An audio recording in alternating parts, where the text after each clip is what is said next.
Okay, so this is the broad story of lucid dreaming, because we're all descended from dreaming peoples. Every civilization has cosmologies of their ancestors who came from the stars and dreamed new cultures into being. Wait a minute, I'm just trying to find myself. Since the dawn of human time on this planet, lucid dreaming has been an essential part of healthy, functioning individuals and societies. And those societies rely on dreamers who can see beyond the limitations of physical reality, hear the collective wisdom of the ancestors, and translate that knowledge in daily life. Those who can hold and tell the stories, sing the songs, and dance the dances that bring the dreaming of living on this earth to life are the generators of culture. This is a bit of a disclaimer, because the type of lucid dreaming generally described as a hypnagogic state is just the beginning of a journey to awaken yourself while both sleeping and daydreaming as well.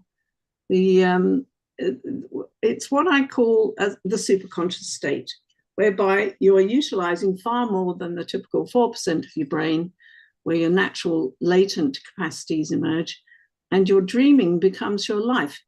And that's the type of dreaming, lucid dreaming, described in this presentation, because I'm very fortunate to have been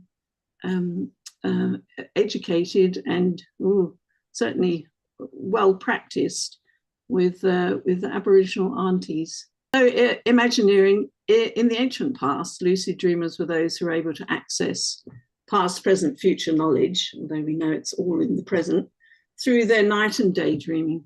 They recorded information on the local seasons, the lunar and solar cycles, when to sow and harvest crops, hunting seasons and migration tracks, times of catastrophe and lack, and times of increase and bounty.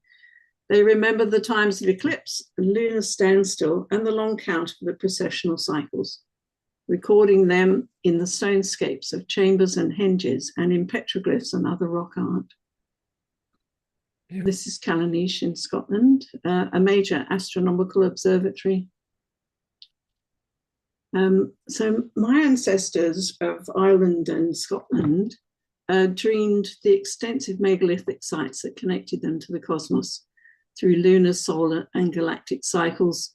The sophisticated sacred geometry and mathematical calculations used in both the construction of the monuments and the recorded information reveal minds attuned to the measured rhythms of the cosmic matrix. The common myth of primitive Neolithic tribal societies is obviously incorrect. They possess many skills and capacities that modern society has lost, including the lucid dreaming.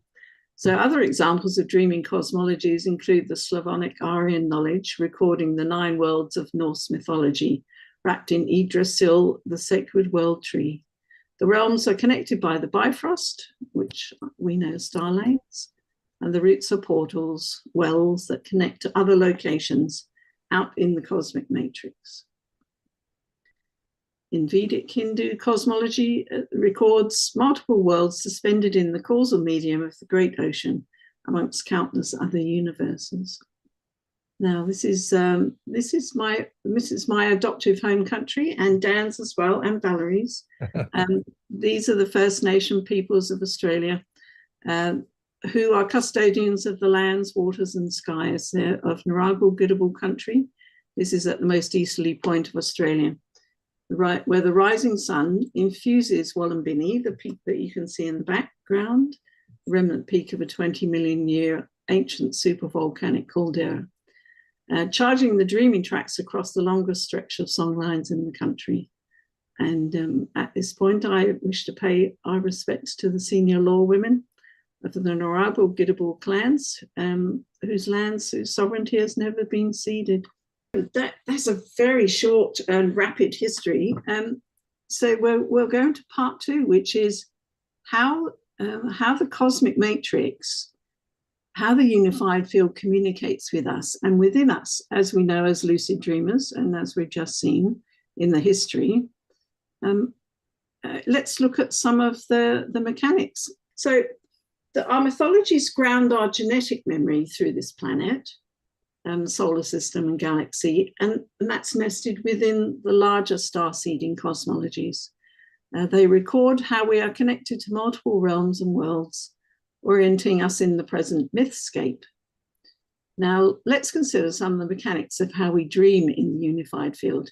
The hermetic maxims of know thyself and that which is above is like to that which is below.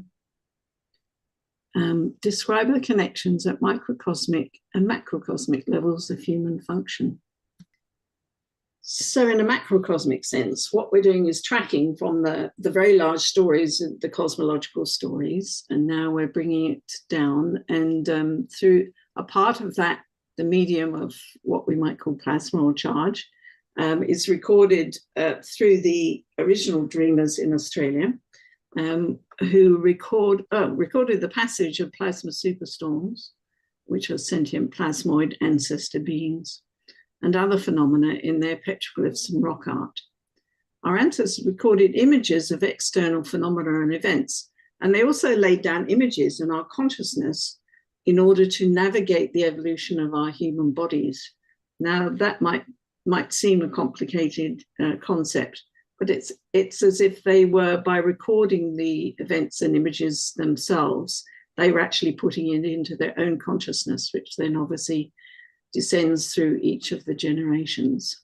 Yes. So the Wandjina ancestors on the left, and you can see that they're quite clearly painting the plasma crown formations after Tony Perrat. And these plasmoids are recorded all throughout the world in many indigenous, or those who are still have petroglyphs and rock art, including the Celts. So you can see the plasmoid on the right-hand side, and obviously the rock art of it called the Squatting Man petroglyphs, and the material culture of numerous First Nations societies globally hold the records of that. So this is principally for the reference, but also to look at the shapes, because this is the recorded currents and in the torus and the plasmoid. So I've got references a bit later you can look at. So let's bring it right down into the human body now. So the microcosm, connecting the electrical human self to the cosmos. So on the left is a dissection of the nervous system of the human body, and you can see the intimations of, or the dendritic style nerve bundles and fibers, looking very much like a tree. On the right hand side is Alex Gray with his very famous painting of spiritual energy system, and the torus that emerges from a lucid dreaming body. So we'll very briefly go into the Kluver constants, because there's something about the records within the consciousness, and as Dan was saying, within the visual system of the human. These are visual phenomena seen behind closed eyes in a sequence during altered states of consciousness, including going into lucid dreaming, however less so, more in when we are using altered states and entheogenic plant forms to assist us. So he called these the form constants, and they consist of lattices, cobwebs, tunnels, and spirals. And these form constants are markers in human neurobiological makeup. They're literally hardwired into our brains, that both lead us through each successive stage of altered consciousness, enabling path integration on our dreaming journeys, like a trail of breadcrumbs through a deep, dark forest, and so that we can return safely. Universal symbolism evolved from these visual phenomena witnessed in the dreaming or recorded from physical events. And I would argue that iconographic and symbolic art acts as mnemonic technology, which is like a memory type of technology hardwired into the brain to reflect and trigger the remembrance of past events, as recorded on petroglyphs particularly. So petroglyphs and other rock art of our dreaming ancestors also record natural processes of our physical and energetic interconnections with the universal field. So on the left is the Triskelion. On the right is a diagram of a protein clathrin. Now these are different variations of the Triskelion through history, recorded in rock art, particularly in Celtic lands. Now, sorry about the image on the top. This gives a very brief introduction.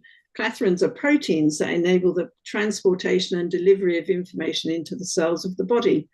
While current debate rages about microtubules and consciousness, our ancestors had already dreamed about and recorded the mechanics of interconnectivity at the cellular interface.